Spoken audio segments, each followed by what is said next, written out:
Oke, kita lanjut. Ini tes.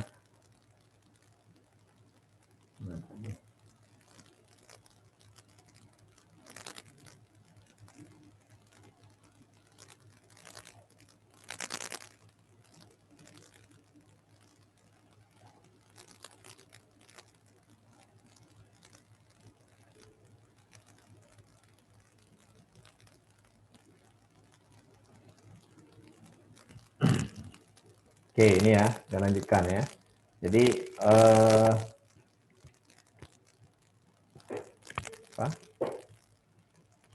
untuk menggunakan fungsi trigonometri itu kita panggil dari mat ya. Nah, tadi misalkan kalau kita buat sin 2 itu adalah 0, ini. Nah, kita tes dengan sin 30 nilainya tidak sama dengan Tidak sama dengan yang seharusnya. Kalau kan sin 30 itu sama dengan setengah, sementara yang diperoleh itu minus berapa ya. Nah, nanti itu dibuat tugas. Jadi tugas yang pertama untuk hari ini buat fungsi yang ada di apa?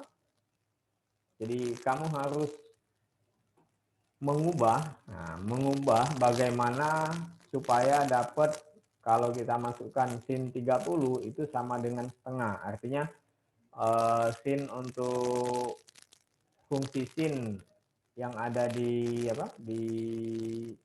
Python itu juga menghasilkan nilai yang sama dengan teori yang kita ketahui. Nah, itu tujuannya ya. Jadi hitung itu ya. Caranya kamu harus ubah. Kalau ini 2 ini adalah 2 dalam derajat. Nah, yang kita perlukan itu adalah 2 dalam radian. Nah, makanya tadi Bapak tanya, 30 itu berapa pi? Nah, jadi kalau kamu tahu 30 itu berapa pi, nah, insya Allah nanti dapat yang sin sin 30-nya ini ya. Oke. Ada masalah itu? Tugas yang pertama? Ada masalah? Bentar ya.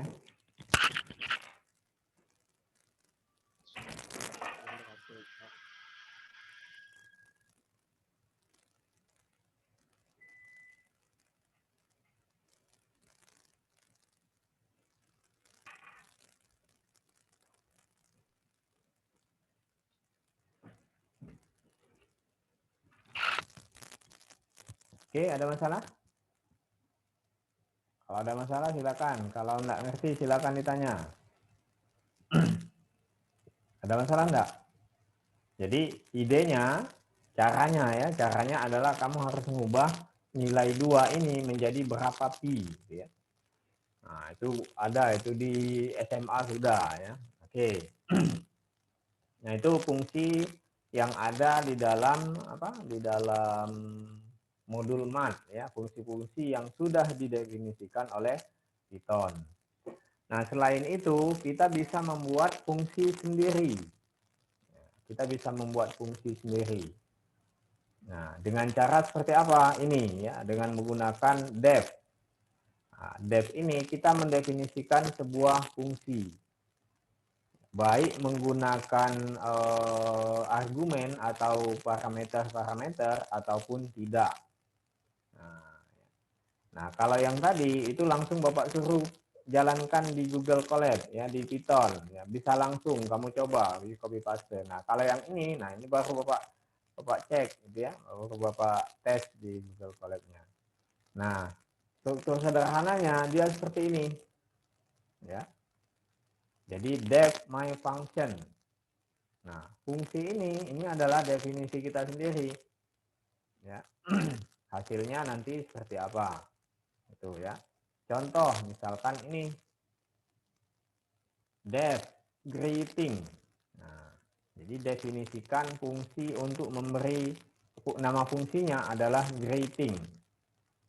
Nah, greeting ini nanti akan mencetak hello world. Nah, itu. Nah, ketika kita panggil greeting, kalau tadi kan sin, kita panggil sin, nilainya berapa nanti keluar hasilnya. Nah, ini ketika kita panggil greeting, maka akan muncul hello world yang ini. Ya. Oke. Nah, ini fungsi kita sendiri. Oke. Misal ini kita cek di Google Colab-nya.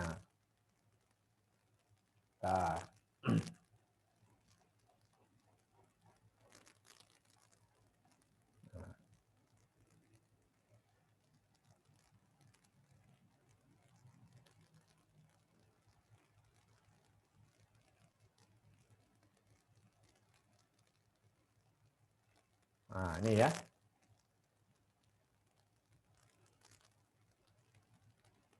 Semua kelihatan ya Google Colab-nya ya? Iya, Pak.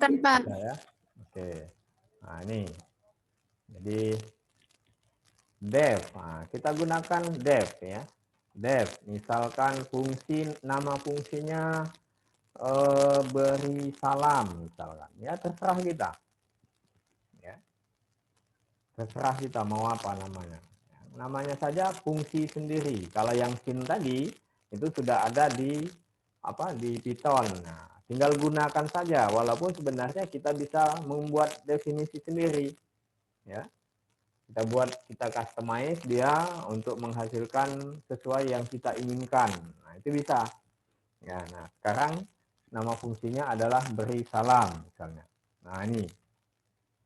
Nah, beri salam ini dia akan mencetak perintah, misalnya print. Nah, misalnya ini, misalnya assalamualaikum. Nah, ini ya.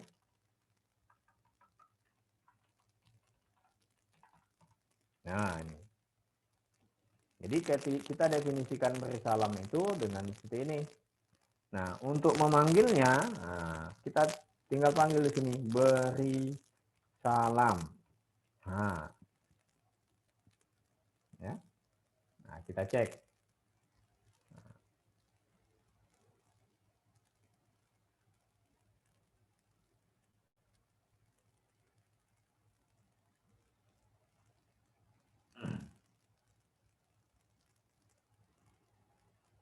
Oke, ini ya. Jadi kita panggil beri salam, maka yang muncul sesuai yang ada di sini. Ya. Nah, atau ini lihat, ini parameternya kosong, di sini tidak ada apa-apa. Ya, di sini tidak ada apa-apa. Nah, ini bisa kita isi sesuatu ya. Bisa kita isi sesuatu parameter, misalnya di sini parameternya adalah nama. Ya. Walaupun apapun saja ini sini, misalkan siswa, nah, atau apapun itu boleh, silakan. Ya, nah dia akan mencetak print assalamualaikum. Nah, misalnya ini harus sesuai ya, sis. Nah, jadi ini harus sesuai dengan ini. Ya. Nah, ketika memanggilnya, kita memanggilnya karena ini dia membutuhkan parameter sis ini yang menandakan apalah itu, misalnya mahasiswa atau siswa atau seseorang atau nama seseorang. Nah, di sini beri salam. Ya, beri salam. Misalkan siapa ini yang kelihatan? Oke, misalnya Niken. Nah, oke. Ya. Beri salam, Niken parameternya, ya kan? Nah, kemudian kita jalankan. Oke, assalamualaikum Niken. Nah, gitu. Ya. Atau ini kita ubah, misalnya Cindy ini. Nah, ya. Beri assalamualaikum Cindy. Nah, itu fungsi ya. Fungsi yang bisa kita buat sendiri. Kalau misalnya fungsi-fungsi itu tidak didefinisikan, tidak dibuat oleh Python, maka kita bisa buat fungsi sendiri. Nah, gunanya apa fungsi ini? Nah, Nah, gunanya fungsi ini bisa kita gunakan berkali-kali. Ya, bisa kita gunakan berkali-kali. Kalau tidak menggunakan fungsi, maka kita bisa menulis ini. Coba lihat ya. Nah, kita bisa saja, Pak, tidak usah pakai fungsi kalau cuma untuk assalam ini kan. Nah, langsung saja, ya boleh, silakan. Jadi misalnya seperti ini. Ini tambah. Oke. Nah, masuk lagi. Nah, masuk lagi. Terus misalnya kan, seperti ini kan. Nah, misalnya ini tadi siapa? Niken misalnya. Terus ini siapa tadi?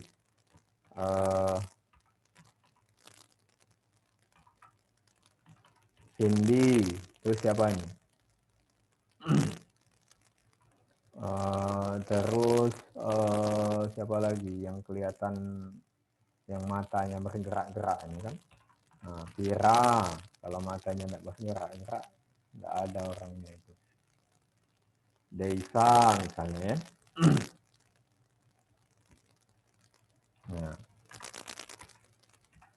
Nah, ini ya. Nah, bisa saja seperti ini. Boleh, tidak apa-apa. Oke, ini pakai tanda petik ya.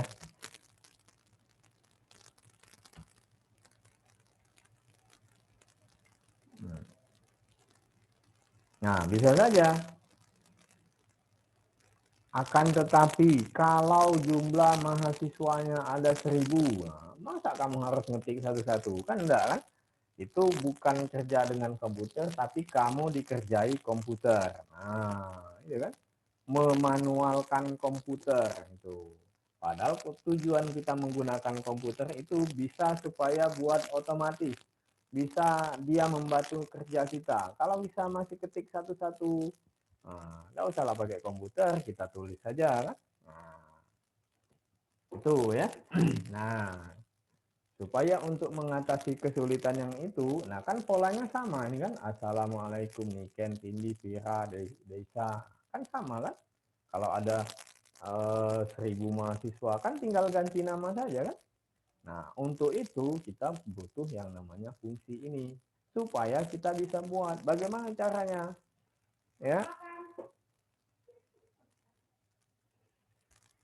Bagaimana caranya untuk membuat ini? Pertama, kita tampung semua siswa, semua mahasiswa itu. Ini ada Bu Herma di belakang ya. Boh, pokoknya kuliah. Nah, jadi bagaimana caranya tadi Pak? Bagaimana kalau siswanya ada 1000? Kan katanya mau kita buat otomatis di sini sekali jalan tekan tombol langsung muncul semua salamnya. Caranya kita buat dulu, kita tampung semua nama mahasiswa ke dalam list array yang kemarin kita belajar. Ya, nah itu. Jadi semua yang sudah dipelajari itu dipakai semua ya. Jadi tidak ada yang hilang. Nah, kita buat dulu di sini. Misalnya mahasiswa apa kemarin? Nah, yang pertama misalnya ada Niken. Kemudian yang kedua ada Cindy. Nah, ini ya. Kemudian ada lagi apa tuh? Vira. Pakai tanda petik karena dia string. Ya. Kemudian ada lagi yang namanya siapa itu? Nah, Desa. Nah, misalnya seperti ini. Ini dalam array. Ya kan? Nah, bagaimana menampilkannya sekali klik dia tampil semua? Pakai apa? Pakai looping yang kemarin kita pelajari. Karena kita sudah tahu berapa jumlah panjang array-nya, maka kita gunakan looping for. Tapi kalau tidak tahu, maka kita gunakan looping while yang kemarin. Ya. Misal ini for in. Nah, in ring. Nah, dalam ring panjang dari array mahasiswa. Nah, ini kan ring. Nah, kita cek dulu mahasiswa ke i. Nah, maka dia akan mencetak semua. Klik satu tombol, keluar semua. Nah, karena kita akan memberi salam ke setiap mahasiswa ini, ya sudah di sini, panggil di sini fungsinya. Ini kita tutup dulu supaya tidak jalan. Nah, ini tadi di atas namanya beri salam kepada setiap mahasiswa ke I. Nah, ya, oke, running. Nah, jadi dia kan, nggak usah ketik banyak-banyak 1000 gitu kan. Ya kalau 400 gitu kan, bolehlah diketik satu gitu kan. Tapi kalau Bapak kalau 100 pun udah malak ngetiknya kan. Untuk apa pakai komputer kalau masih diloloi komputer. Nah, jadi harus cerdas pakai komputernya. Nah, jadi dibuat otomatis. Nah, seperti itu ya. Oke. Ada masalah di sini? Fungsi ya. Oke, ini fungsi.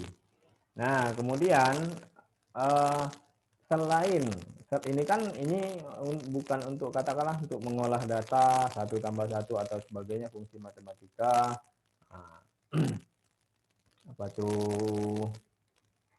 Bukan seperti itu. Nah, fungsi juga bisa kita buat untuk yang untuk pengolahan numerik ya, pengolahan numerik. Misalnya kita definisikan fungsi fungsi apa ini? Fungsi sisi miring atau fungsi Pitagoras lah. Nah, Pitagoras. Oke. Nah, di dalam fungsi Pitagoras ini kita ingin menghitung misal kita ingin menghitung nilai sisi miringnya ya, sisi miringnya. Oke. Kalau sisi miring biasanya ditandakan dengan C ya. Nah, yang A itu yang tegak lurus itu biasanya apa? Y ya. Yang sisi datar X. Nah, berarti kita butuh dua parameter X dan Y. Nah, oke. Ya. Nah, ini. Nah, bagaimana menghitungnya? Ya biasa pakai fungsi Pitagoras. Nah, kan sisi miring Pitagoras itu sama dengan C. Ya, C sama dengan X kuadrat, gitu kan? Ditambah Y kuadrat. Nah, kan itu kan? Tapi harus diakarkan itu ya. Yang ini harus diakarkan. Akar tadi adanya di dalam modul mat yang tadi, di dalam modul mat fungsi matematika tadi. Maka di atasnya kita harus import dulu, kita panggil dia. Nah, import mat. Nah, ya. Jadi di sini baru kita buat mat apa tadi? SQRT. SQRT. Nah, ya.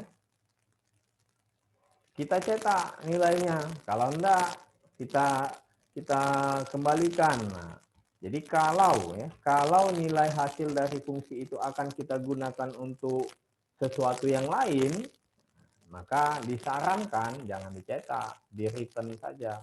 Oke. Ya. Jadi fungsi Pitagoras ini dia akan mengembalikan hasil hitungan dari akar dari X kuadrat plus Y kuadrat. Dia tidak mencetak, hanya memberikan saja. Untuk mencetaknya nanti kita panggil lagi print, nama fungsinya apa. Ya. Oke. Nah, sekarang ini misal kita panggil fungsinya.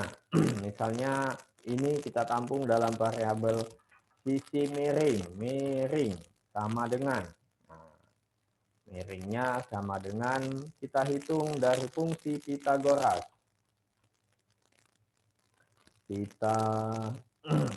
Pitagoras yang sudah kita buat. Nilai masukannya itu adalah misal ini 8 dan 10. Kalau 8 10 berapa? Pitagoras sisi miringnya. Oke, ini ya. Nah, kemudian jadi hasil dari dari perhitungan fungsi ini kita tampung dalam variabel miring. Boleh tidak variabel yang lain? Boleh, silakan. Pakai M saja boleh, silakan. Tidak masalah ya. Nah, kemudian baru kita cetak kalau untuk melihat hasilnya kan, print M. Nah, ini kan. Oke ya. Jadi ini kita buat fungsi untuk menghitung sisi miring Pitagoras, kemudian kita panggil hasilnya untuk menghitung sisi miring dari X-nya 8. Nah, lihat ya, lihat. Ini variabel yang di sini, yang pertama itu adalah X, yang kedua itu adalah Y. Ini harus sesuai kita ketika menggunakan. Jadi kalau misalnya kita mau hitung X-nya 10, maka di sini harus 10 bukan 8. Jadi jangan kebalik. Ya. Dia tidak, fungsi ini dia tidak akan tahu kalau misalnya kita masukkan X-nya 10 misal. Pak, ini yang mau saya hitung itu adalah X-nya 10, Y-nya 8. Maka 10 taruh di depan. Ya. Dia hanya hanya mengerti sesuai urutan masukannya. Jadi kalau X-nya di depan, masukkan X-nya di depan. Y-nya di belakang, masukkan. Kalau nanti ada variabel yang lain, masukkan lagi variabel yang lain. Misalnya di sini ada variabel apa, misalkan Z, misalkan. Nah, masukkan lagi. Nah, itu. Oke, kita cek nih. Nah, ini. Ya. Jadi hasilnya 12. Nah, jadi kalau ini kita tidak kita print, maka tidak akan dia ada hasilnya. Ada hasilnya tapi kita tidak bisa lihat karena hanya ditampung dalam variabel M. Tujuannya apa? Tujuannya misal kita ingin menghitung ulang hasil dari itu, misalnya variabel A misalnya adalah 4. Nah, sementara kita ingin menghitung variabel B sama dengan A plus M. Nah, ini tujuannya. Jadi kita menggunakan dari sini tadi. Ya. Nah, misalnya ini M, kemudian ini print B. Nah, misalnya ya. Nah, 4 ditambahkan 12, berapa tadi hasilnya adalah ini. Oke, ada masalah ini?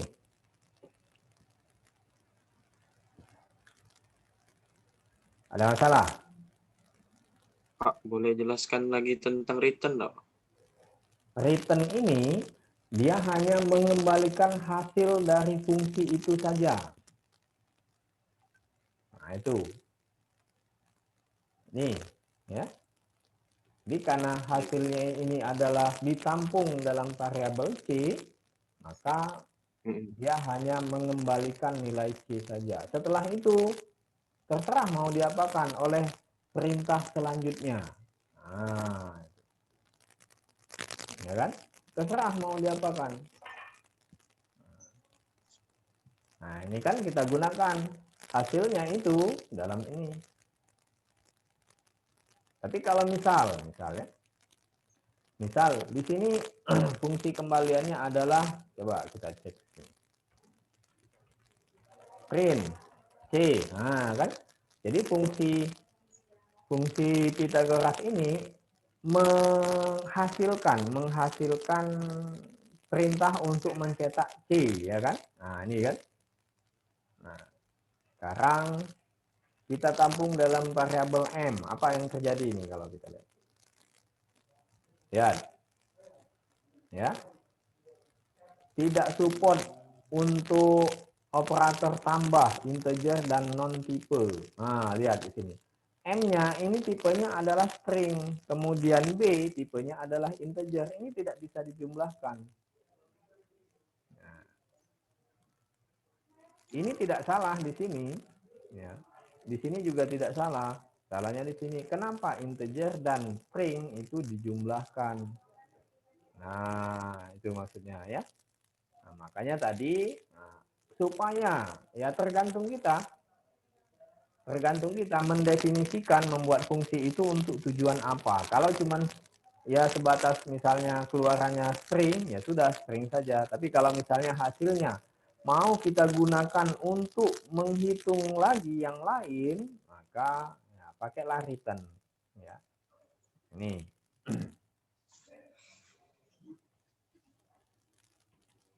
Oke. Ya. Oke, ada masalah? Yang lain? Baik, Pak. Terima kasih, Pak. Tuh ya. Nah, kalau tidak ada, misal kita ingin menghitung nilai dari dari suatu mata kuliah misalnya kan. Jadi nilai A, B, C, D, E. Nah, itu kan ada kan? Nah, jadi kalau misalnya kemarin apa? Rentangnya dari 0 sampai berapa dapat A, dari 0 sampai. Nah, ini ya. Ini ya, misal nilai-nilainya 80 sampai 100 itu A dan seterusnya itu ya. Oke, ini nilainya. Nah, kemudian nilai 80, nilai 100 ini kan nilai hasil dari komponen UAS, UTS, dan tugas gitu ya. Biasanya seperti itu kan nilainya kan. Walaupun kadang juga Bapak enggak seperti itu. Lihat saja nilai hasilnya. Kalau nilai hasilnya bagus ya sudah pakai. Kalau enggak ya sudah. Nah, Bapak sangat berharap kalau misalnya ada yang nilai kecil itu protes. Protes, Pak, cak mana nilai yang kecilnya? Sudah kita koreksi benar-benar ya kan. Akhirnya ya lebih kecil lagi dapatnya. Karena dikoreksi benar-benar. Oke. Nah, jadi misal. Nah, ini kita buat fungsi salah. Kita buat def hitung nilai. Nah, parameternya nilai yang mau fungsi ini akan menghitung nilai dari tugas. Nah, ini kan. Misalnya UTS dan UAS. Ya kan? Nah, kemudian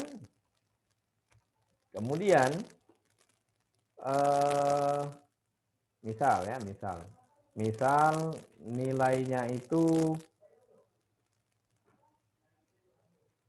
sama dengan tugas ditambah. Nah, ini misal UTS ditambah UAS. Nah, itu kan. Terus di sini langsung muncul nilai A, B, C, D gitu ya. Bagaimana idenya supaya langsung muncul nilai A, B, C, D? Jadi hasil dari fungsi ini nanti langsung muncul nilainya A, B, C, D. Bukan nilai angka. Kalau ini kan angka ini kan. Ya. Misalnya return nilai. Nah, kalau ini kan angka. Kita pakai misalnya kan.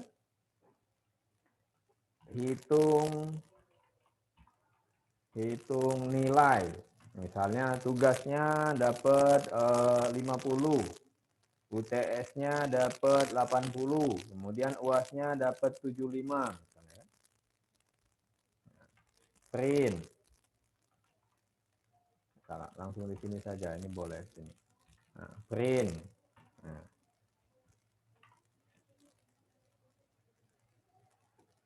Nah, nilainya 205, kan itu kan? Nah, sekarang bagaimana kalau hasilnya itu langsung A, B, C, D, E. Nah, bagaimana?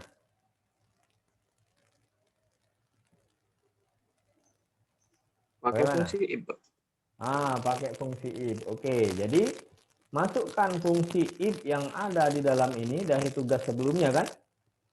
Dari tugas sebelumnya masukkan ke sini. Masukkan ke sini.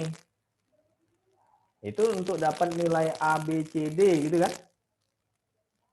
Nah, kemudian nilai A, nilai B, nilai C, nilai D itu ada angkanya kan? Jadi kalau D itu dapat kalau A itu dapatnya 4 itu kan? Kalau nilainya ya. Kalau B itu dapatnya 3, kalau C 2, kalau D 1, kalau E 0 itu kan? Nah, kemudian nilai 3 0 1 2 3 4 tadi itu digunakan untuk menghitung IPK gitu ya. Iya enggak? Itu digunakan untuk menghitung IPK ya. Nah, menghitung IPK, nah, IP atau IPK, oke IP saja, IP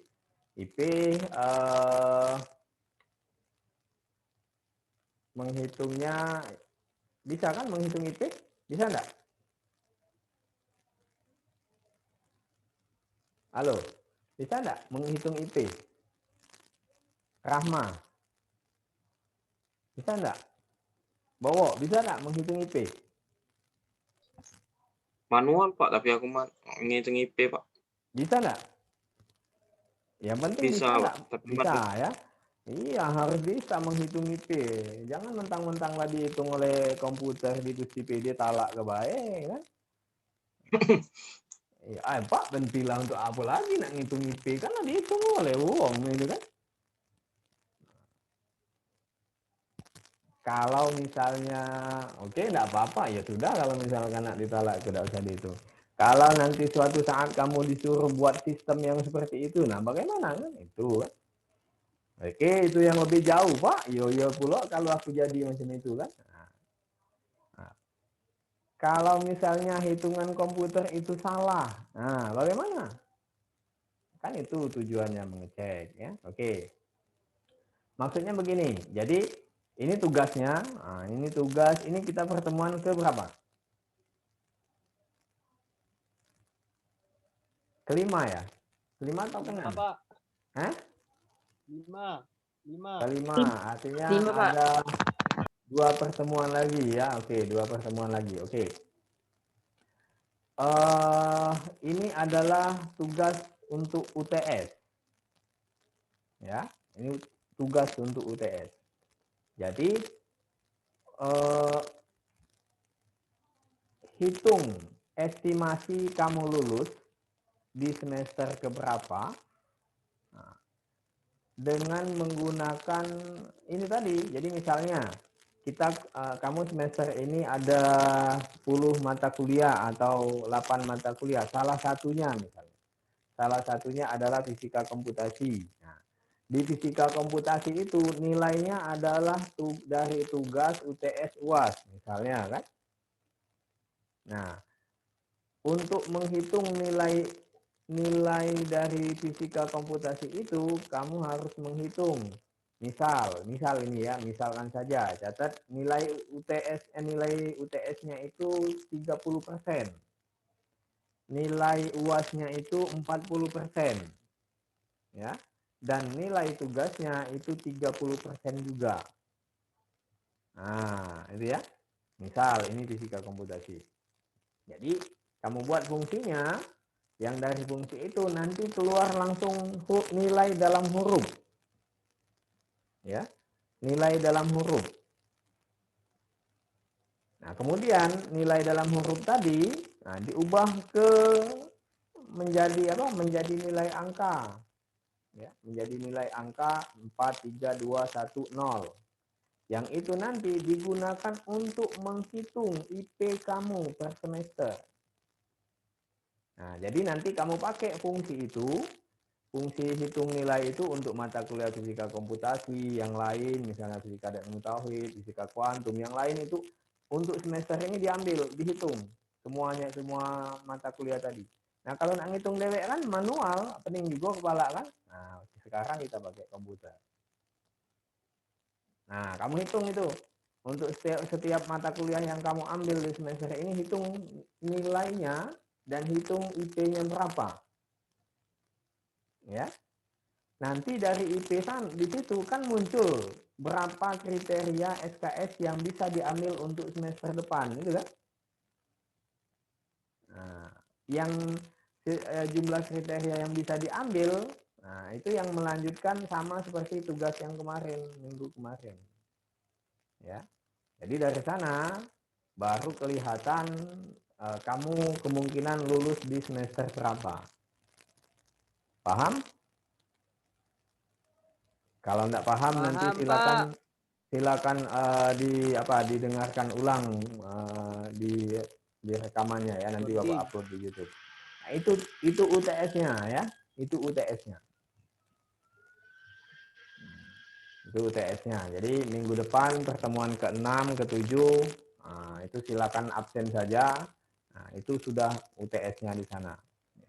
Pertemuan ke-8 insya Allah entah itu sebelum lebaran atau sesudah, nanti kita lanjutkan. Ya.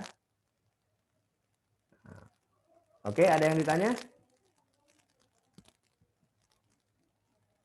Cara mengerjakannya biasa kerjakan dalam Google Colab, silakan kerjakan dalam Google Colab, nanti yang dikirim, yang dikumpul itu linknya saja ya. Nah, entah itu dikumpul di e-learning atau pakai Google Form, nanti Bapak sediakan, nanti dikabari. Yang jelas sekarang untuk 2 minggu ke depan kerjakan saja itu UTS-nya. Ada yang ditanya? Yang tidak hadir itu tolong dikabari ya. Nah, UTS-nya sudah keluar. Nah, tuh ya.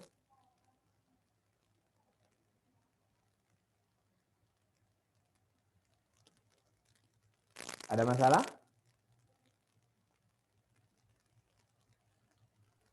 Jadi Pak, untuk nilai step MK-nya tuh terserah Pak nak dimasukin berapa-berapanya.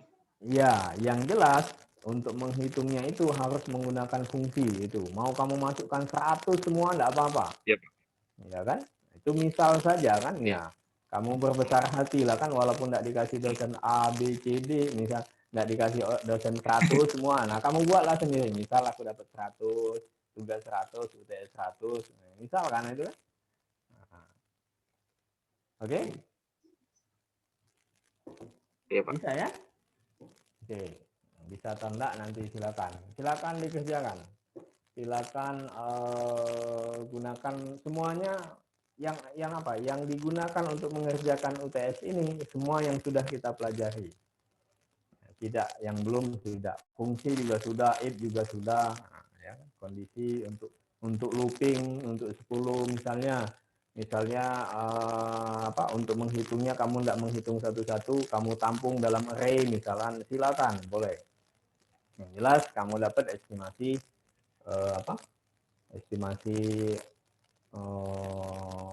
selesainya pada semester berapa. Kan kamu bisa ngira-ngira kan? Mati kuliah dengan Pak Suadi Saronian. Kira-kira UTS aku nih dapat 20 ya lah besarnya itu kan. Ya enggak, Bu? Ini kan, misalnya UAS UASnya bela macam ini, tidak mungkin lah aku dapat 60 itu misalkan. Atau kuliah macam ini mudah, cuman kalau ketik tugas aku bisa lah dapat 100 UTS, bisa lah dapat 80, bisa 90 lah bisa, UAS juga 90 bisa, kan bisa. Misal. Oke, kalau tidak ada yang ditanya, kita cukupkan sampai di sini ya. Jadi untuk 2 minggu ke depan silakan kerjakan UTS-nya. Nanti setelah UTS nanti baru kita lihat apakah kemungkinan kita akan dipisah nanti. Kalau tidak kerepotan waktu untuk yang fisika komunikasi untuk pendidik, entrepreneur dan peneliti ya. Oke. Jadi itu, terima kasih. Billahi taufiq wal hidayah. Wassalamualaikum warahmatullahi wabarakatuh. Waalaikumsalam warahmatullahi wabarakatuh. Waalaikumsalam warahmatullahi wabarakatuh. Sampai mana tadi ya? Sampai